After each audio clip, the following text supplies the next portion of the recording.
Emily, is Grandpa doing okay? Patricia, yes, he's doing okay, but not perfectly. It's a bit of a hassle when older people hurt themselves. I wish they would consider how hard it is for us to take care of them. Patricia, that's not a very nice thing to say. It's alright he's not doing too well anyway. I'm not good at dealing with the needs of older people, but you're used to it, so you'll manage.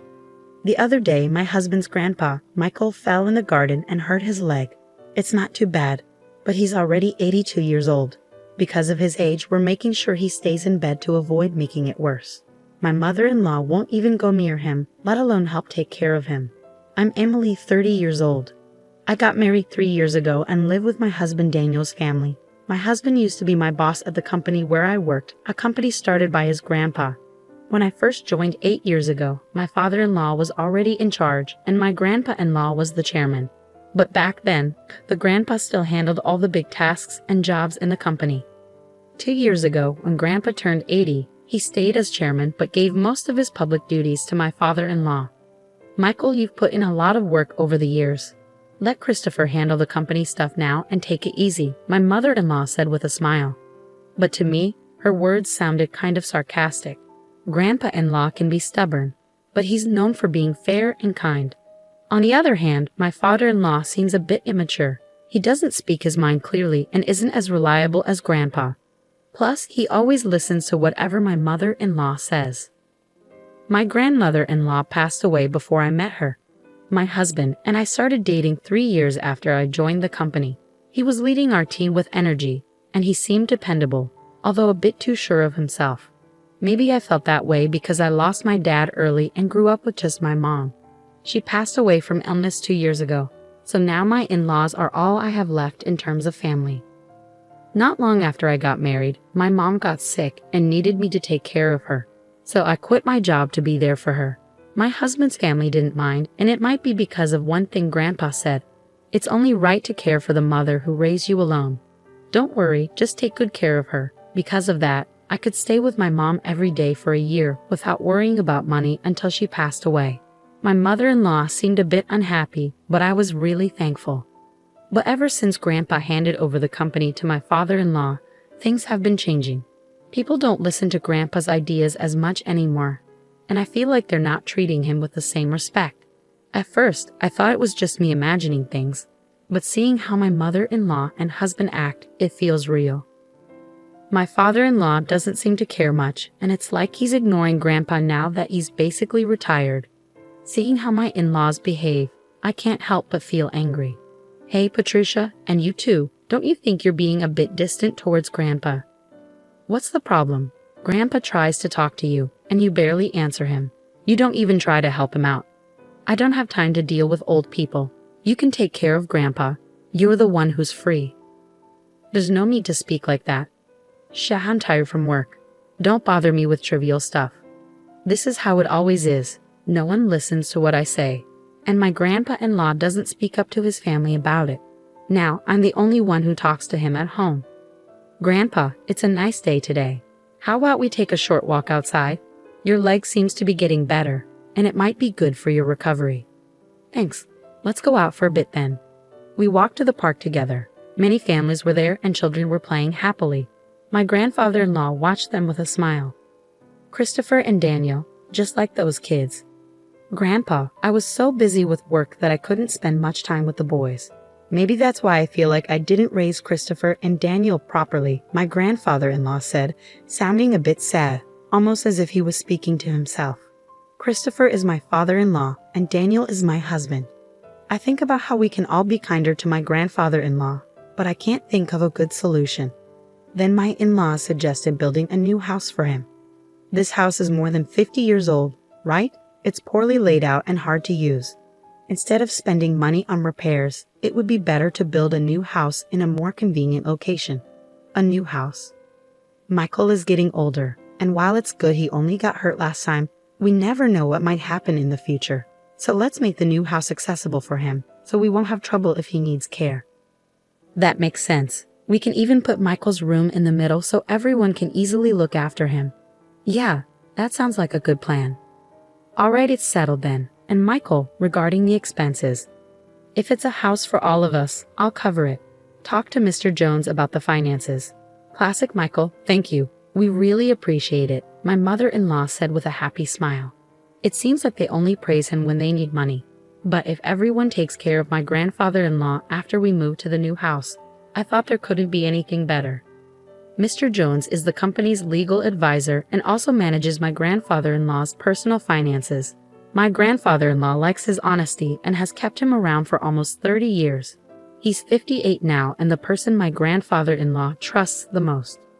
I've met him a few times and he seems really trustworthy. He's always concerned about my grandfather-in-law's health, and sometimes I feel like he cares for him more like a son than his real sons do.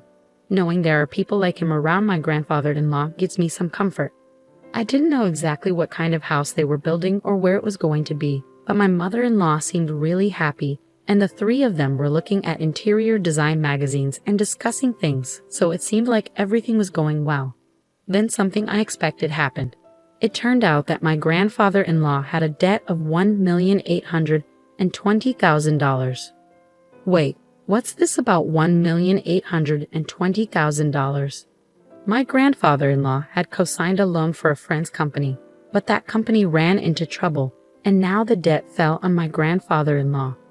Wait, they're not going to take the house, right? It's still under construction. Since the contract is already done, and like Patricia said, it's in the president's name, so it's okay, my mother-in-law said with relief. Oh, thank goodness. I'm glad things turned out the way I suggested.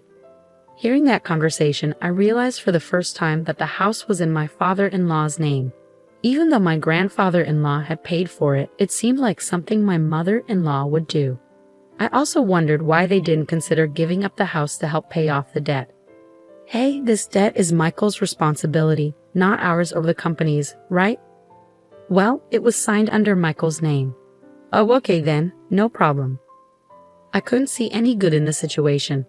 But since my grandfather-in-law didn't say anything during that conversation, I didn't say anything either. After all, it's not an amount of money I could handle. Then, a few days later, my grandfather-in-law's behavior started to change slowly. Grandpa, what do you want for lunch? Who are you calling Grandpa? I'm only 50. You have no right to call me that. Huh. Sorry, Emily, right? I was lost in thought. At first, I thought he was just lost in his thoughts. But when it kept happening, I started to feel worried. Patricia, where's my food? What are you doing? Grandpa, I'm Emily. Patricia is your daughter-in-law. You already ate your meal. I didn't eat. Are you trying to starve me? I started to wonder if my grandfather-in-law's behavior change was triggered by the huge debt, and maybe the fact that none of his family members were trying to help him made it even harder for him. What could I do to help him? I tried to take him to the hospital, but he refused to go. Perhaps he didn't want to admit that he might have dementia. I didn't want to push him, but I felt powerless on my own. I talked to my husband about it, but he just said it wasn't his problem. I couldn't rely on my mother-in-law either, so I thought my father-in-law was my only option. Yeah, Patricia told me, Daniel. They suspect it might be dementia. Could you come to the hospital with us? But it's not that serious yet, right? If we go to the hospital, others will find out about my dad having dementia. There are medications now that can help slow down the progression. Well, there's no need to be in a hurry. Let's observe him a bit longer. Since Emily is here, everything will be fine, won't it? I couldn't shake the feeling of how unreliable these people were. I couldn't rely on them. Grandpa, let's go to the hospital. Let's get you checked out properly. Who are you? Where do you think you're taking me? You're plotting something. I almost cried, seeing how my once gentle grandfather-in-law had become so stubborn. But my mother-in-law just laughed, finding it amusing. Even if he used to be the chairman, his time is over now. Everything, even the company, belongs to Christopher. Patricia, Grandpa isn't completely out of it. He can hear everything. He'll forget everything soon. He'll start wandering, dribbling. Just the thought of it gives me chills. He's nothing but a burden now. How can you say that? Grandpa has worked hard for the family his whole life. My mother-in-law's words made me both angry and sad, but my grandfather-in-law simply smiled. See, this old man doesn't understand anything, Patricia, she said with a laugh. I was furious at my mother-in-law's callousness. But I held onto hope. Once we moved into the new house that Grandpa had helped build, maybe things would change. Maybe the family would show him gratitude and kindness. I couldn't completely let go of that faint hope. 2 months later, the house was finally finished. For days, I had been packing my in-laws' and husband's belongings while mine and my father-in-law's things remained mostly untouched. Every time I tried to pack my own things, I was given more tasks by my in-laws and husband, preventing me from making any progress. But I thought it would be okay to move the smaller items later since this house wasn't going anywhere. On moving day, after most of the stuff had been moved, I went to call my father-in-law, but my husband said, "Ah, you and Grandpa can stay here." "What? You want us to stay in this house?" "But we don't need any extra baggage in the new house. So from now on, you and Grandpa will live here, and I'll give you Grandpa's debt too." "Well, at least you can be a housekeeper. Come on, let's go." "Yeah, I'm coming. Good luck with paying off the debt and taking care of Grandpa." With those words, my in-laws cheerfully got into the car and drove off. I was stunned for a while. I couldn't immediately understand what had just happened. Were we just abandoned? And not just me, but my grandfather-in-law too. They were the only ones going to live in the new house. It took me a while to comprehend because it was beyond my imagination that someone could do something so cruel. When I went back into the room where my grandfather-in-law was, I felt okay about looking after him. That was my plan from the beginning. As I was getting ready to say something to him, he turned around suddenly as if he knew I was there. "Did they leave already?" he asked. His face looked very different from how it used to be just a few months ago. Honestly, he seemed like a different person. I started to say something, thinking maybe something had changed with his health. But then he smiled.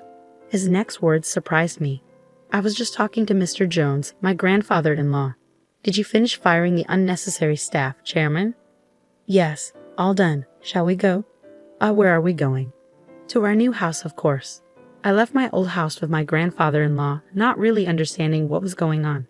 The next month, I got a lot of calls from my mother-in-law and husband. My grandfather-in-law said he didn't want to talk to them anymore, but I picked up my husband's call because we were talking about getting a divorce. "Hey, Emily, is Grandpa with you?" When I went to the old house, it was up for sale. "It's not worth $1,820,000. So you can't use it to pay off the debt. Is that why you left?" "What do you mean?" "Let me talk to Grandpa." Dad's not answering at all. That forgetful old man has done something crazy. I knew what my husband was talking about, but I wanted to hear his perspective. Grandpa sold the company's stocks to the executive director. Because of that, the executive director became the biggest shareholder, and they held a shareholders meeting and a board meeting, and Dad got fired as president. But maybe Grandpa thought the executive director was the right person to run the company. The executive director must have tricked the old man into selling the stocks. This isn't right. You're getting something wrong. Grandpa doesn't have dementia. If anything, he seems more clear-headed than before. What? Until the day we moved, I had seriously believed that my grandfather-in-law had dementia. It turns out he had been suspicious since my mother-in-law mentioned building a house to live with him. So he came up with a plan. He pretended to have dementia to see how my in-laws and husband would react. And just as he expected, they revealed their true selves one by one. In the end, they abandoned my grandfather-in-law and me. I struggled to hold back my laughter because everything unfolded exactly as I predicted. My grandfather-in-law said, "I was surprised, relieved, and a bit conflicted." "To trick your enemy, you must first trick your allies," he chuckled. It seemed he had been getting updates on the company from the executive director and Mr. Jones. With my grandfather-in-law out of the picture, my father-in-law and husband did whatever they wanted, ignoring the opinions of the employees and using the company's funds for their own enjoyment. Even though my grandfather-in-law initially handed the company to my father-in-law, he became worried about the future and took this action. Ultimately, he decided he couldn't trust his son and left the company in the hands of the executive director. "What about the $1,820,000 debt?" my husband asked. "That's taken care of," I replied.